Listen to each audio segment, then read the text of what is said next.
देवों की भूमि कहे जाने वाला राज्य उत्तराखंड, जहाँ के कण कण में देवों का वास है।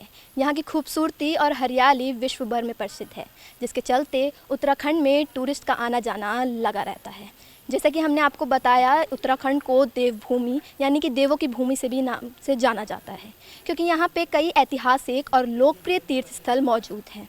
आज हम ऐसे ही एक तीर्थ स्थल के बारे में आपको बताने वाले हैं, जिसकी कई मान्यताएं हैं और यहाँ की लोगों के प्रति काफ़ी ज़्यादा आस्था है। नमस्कार, आप देख रहे हैं न्यूज़ 31 और मैं हूँ आपके साथ किरण। आज हम आपको बताने वाले हैं शीतला माता देवी मंदिर के बारे में। जैसे शीतला देवी माता का मंदिर नैनीताल जिले के हल्द्वानी काठगोदाम क्षेत्र में उच्च पर्वत पर स्थित है। यहाँ पे लोगों की कई आस्था है और ये आस्था का केंद्र है। शीतला देवी माता मंदिर को दुर्गा माता के नाम से भी जाना जाता है और इसे चर्म रोग जैसी बीमारियों से दूर करने के देवी के रूप में भी पूजा जाता है। ऐसा कहा जाता है जो चर्म रोग की बीमारियाँ होती है वो यहाँ शीतला माता मंदिर में आने से ठीक हो जाती है। इसलिए आज हम मौजूद है हल्द्वानी के काठगोदाम क्षेत्र स्थित शीतला देवी मंदिर के। आज हम आपको बताएंगे कि यहाँ की क्या क्या मान्यता है और यहाँ के पंडित जी से बात करने चाहेंगे कि वो बताएंगे कि कब से यहाँ पे शीतला देवी मंदिर स्थित है और इसकी क्या मान्यता है और लोगों के प्रति इसकी कैसी आस्था है। तो इस वक्त हमारे साथ शीतला देवी मंदिर के पुजारी हमारे साथ मौजूद हैं। उनसे हम बात करेंगे और उनसे पूछेंगे ये मंदिर के बारे में क्या क्या मान्यताएं हैं। नमस्कार सर, आपका नाम? मेरा नाम भुवन जोशी है। जैसे कि शीतला मंदिर हल्द्वानी में इतना फेमस है, यहाँ की मान्यता है, लोगों की इसमें बहुत आस्था है, तो यहाँ की क्या मान्यता है? मान्यता ये है कि माँ शीतला देवी बड़ी शक्तियाँ हैं, इसमें बहुत कृपा रहती है यहाँ लोगों की, मनोकामना पूरी होती है। जो कि घूम टाइप में मतलब कि कोई किसी को फुंसी फांसी हो जाते, छोटे बच्चों को ये शक्ति पानी से वो ठीक हो जाते हैं, मनोकामना पूरी होती है लोगों की, इसलिए यहाँ पर। जैसे कि हाँ, शीतला देवी को चर्म रोग के देवी के रूप में भी पूजा जाता है, तो इससे चर्म रोग वगैरह सब ठीक हो जाते हैं। हो जाते इस शीतला देवी का मंदिर जो है कब यहाँ पे जैसे माता की मूर्ति स्थापित हुई थी, लगभग कब स्थापित हुई थी? ये भीमताल पांडे गांव है कोई, तो इसको भीमताल ले जा रहे थे पांडे लोग, तो 200 साल पहले, बहुत पुरानी बात ठहरी। फिर उस समय गाड़ी मोटरों की उतनी सुविधा नहीं ठहरी, तो यहाँ से कहीं पैदल रास्ता है भीमताल के लिए, तो यहाँ पर मूर्ति रखी गई। यहाँ पर मूर्ति रखी गई तो कहते हैं कि मूर्ति से जैसे दूसरे दिन उठाने की होगी, मतलब भीमताल को ले जा रहे थे, तो जैसे मूर्ति से आवाज़ आई, कहते हैं कि मेरा यहीं पर स्थापन किया जाए। हाँ, बहुत शक्तियाँ हैं, बड़ी दूर दूर से लोग आते हैं, मनोकामना पूरी होती है लोगों की। तो पांडे लोग जो थे उन लोगों ने माता की बात मान के मूर्ति को यहीं पे स्थापित कर आप दिया। कैसे नहीं मानते हैं? माँ मैया खुद अपनी उससे कह रही है कि मेरा यहीं पर स्थापन किया जाए, मानना पड़ने वाली ठहरी ना। जब स्वयं भगवान कह रहे हैं कि मेरा यहीं पर स्थापन किया जाए तो कैसे नहीं मानेंगे लोग? जैसे माता ने इच्छा जाहिर की थी, तो अब माता को वो वहाँ स्थापित करे या यहाँ माता की जहाँ इच्छा होगी वहीं स्थापित किया जाए? हाँ, वो तो होगा ही, जहाँ भगवान विराज होंगे वहीं तो होंगे ना। फिर यहाँ बड़ी शक्ति है, पीपल है, यहाँ शनिदेव हैं, बड़ी अच्छी। लोग कहते हैं कि यहाँ आके बड़े सुकून मिलता है लोगों को। जैसे उस समय पे जो मूर्ति यहाँ पे स्थापित की गई थी, वो मूर्ति इस समय भी यहाँ पे विराजमान है? विराजमान ठहरी, हाँ विराजमान है। मतलब अभी हम उसको देख सकते हैं? देख सकते हैं, स्वयं दुनिया देख रही है उसको, है ना। और जैसे कि कहा जाता है जब यहाँ पे खुदाई वगैरह हुई थी तो यहाँ पे माता के जो मूर्ति के टुकड़े भी मिले थे, तो उस बारे में आप बताएंगे? हाँ, उस बारे में कहते हैं कि मतलब यहीं पर स्थापन किया जाए। मूर्ति के टुकड़े तो ये बता दो, ये तो मैंने नहीं सुनी है, झूठ नहीं कहना चाहिए, तो मैंने जो सुनी हुई बात 200 साल पहले, बहुत पुरानी बात ठहरी, तो यही कहते हैं कि बनारस से ये मूर्ति आई, बनारस से भीमताल जा रही थी, तो यहाँ से कहीं पैदल रास्ता होगा भीमताल के लिए, यहीं मतलब रात में यहीं उन्होंने विश्राम किया था, दूसरे दिन उठाने के लिए सोची होगी, मतलब हम अपने गांव में ले जाते हैं, तो कहते हैं कि मूर्ति से आवाज़ आई कि मूर्ति उठी भी नहीं है, आवाज़ भी आएगी मेरा यहीं पर स्थापन किया जाए। जी, तब से जो माता जी की मूर्ति है वो यहीं पे स्थापित है। हाँ।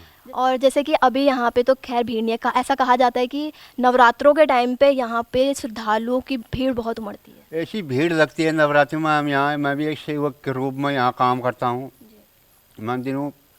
सुबह 3 बजे हमारी आरती हो जाती है, 3 बजे से फिर नहाते हैं धोते हैं, फिर 3 बजे नहा धो के हम गेट को खोल लेते हैं। नवरात्रि में 3 बजे हमारी आरती हो जाती है। आरती होने के बाद फिर मत पूछो, फिर इतनी भीड़ होती है, इतनी भीड़। फिर मतलब जैसे नवमी को भंडारा भी होते हैं, भंडारा रात से ही शुरू हो जाता है मेरा खाना बनना। उतनी पब्लिक, काफ़ी पब्लिक रहती है। जैसे शीतला माता को दुर्गा के रूप में माना जाता है, इसलिए नवरात्रि में यहाँ पे कुछ ज़्यादा ही श्रद्धालु उमड़ते हैं। बहुत ही मतलब इसके बारे में मत पूछो, इतनी भीड़ रहती है, इतनी भीड़ रहती है। मतलब सब माँ का निमंत्रण ठहरा, माँ का ही बुलावा ठहरा। आप यहाँ आए हो, जैसे हम आए, जब माँ का कुछ, तब तो माँ का निमंत्रण ठहरा इतने लोगों को। तो जैसे कि आपने सुना कि जैसे शीतला माता को देवी दुर्गा के रूप में माना जाता है, इसलिए नवरात्रि में यहाँ खास तौर पे श्रद्धालु उमड़ते हैं। यहाँ पे हल्द्वानी के ही नहीं बल्कि क्षेत्र के विभिन्न विभिन्न जगह के लोग यहाँ पे माता के दर्शन के लिए आते हैं और माता में उनकी काफ़ी आस्था है। तो जैसे कि आप देख सकते हैं, ये वही शीतला माता की मूर्ति है जो पांडे द्वारा, जो भीमताल के पांडे लोग थे उनके द्वारा जो यहाँ पे स्थापित की गई थी। कहा जाता है कि उनके सपने में माता देवी ने खुद अपने दर्शन दिए थे और उन्हें अपनी इच्छा जाहिर की थी कि उनकी यहीं पे स्थापना की जाए। तब से ये जो मूर्ति है माता की यहीं पे स्थापित है। दूर दूर से लोग यहाँ पे आते हैं और अपनी मनोकामनाएं जो है जाहिर करते हैं, उनकी मनोकामनाएं पूरी होती है। लोगों की इनके प्रति काफ़ी आस्था है, जिसके चलते यहाँ लाखों श्रद्धालु पहुँचते हैं और यहाँ काफ़ी भीड़ उमड़ती है। तो जैसे कि हम आपको तस्वीरों के माध्यम से दिखा रहे हैं, ये मंदिर का पूरा प्रांगण है जिसके अंदर पूरा मंदिर स्थापित है। यहाँ पे कई भगवानों की मूर्ति भी स्थापित की गई है।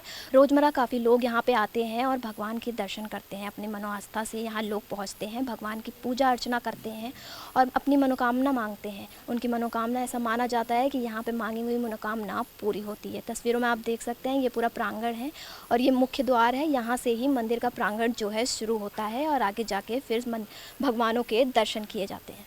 तो जैसे कि हमने तस्वीरों के माध्यम से आपको शीतला देवी माता के दर्शन कराए और उस मूर्ति को दिखाया जो पांडे लोगों द्वारा यहाँ पे स्थापित की गई थी। ऐसी कथा है, जैसे पुजारी जी ने भी बताया कि पांडे लोगों द्वारा यहाँ पे मूर्ति स्थापित की गई थी। वो लोग मूर्ति को भीमताल ले जा रहे थे, उन्हें भीमताल के एक गाँव में मूर्ति को स्थापित करना था, लेकिन उनके सपने में माता जी ने खुद अपने दर्शन दिए और उनसे अपनी इच्छा जाहिर की कि मुझे यहीं पर स्थापित कर दो।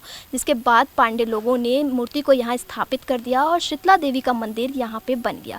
लोगों के उसके बाद यहाँ से माता के प्रति आस्था कुछ ज़्यादा ही बढ़ गई, क्योंकि यह कहा जाता है कि यहाँ पे मांगी हुई मनोकामना अक्सर पूरी होती है। अगर सच्चे दिल से कोई मनोकामना मांगी जाती है तो पूरी होती है।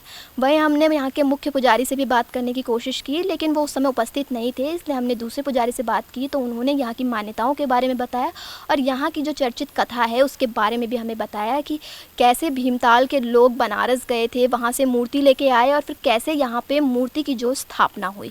हमने तस्वीरों के माध्यम से आपको थोड़े बहुत ही दृश्य दिखाए, लेकिन अगर यहाँ के बारे में आप अच्छे से जानना चाहते हैं और यहाँ के परिकुल को, जो यहाँ की हरियाली है उसको अनुभव करना चाहते हैं, माता का आशीर्वाद चाहते हैं, माता के दर्शन चाहते हैं, तो आप इस जगह आ सकते हैं। ये नैनीताल जिले के हल्द्वानी से 8 किलोमीटर दूर एक चोटी पे स्थित है। माता के दर्शन करने के लिए आप यहाँ पे आ सकते हैं। काफ़ी संख्या में लोग यहाँ पे आते हैं, खासकर नवरात्रि के टाइम पे यहाँ पे खासकर श्रद्धालु उमड़ते हैं। जैसे कि अगले महीने से नवरात्रि शुरू होने वाली है, तो यहाँ पे खासकर हल्द्वानी के ही नहीं बल्कि और जगह के भी लोग यहाँ पे मौजूद होंगे और यहाँ पे काफ़ी लंबी लाइनें लगती हैं माता के दर्शन करने के लिए।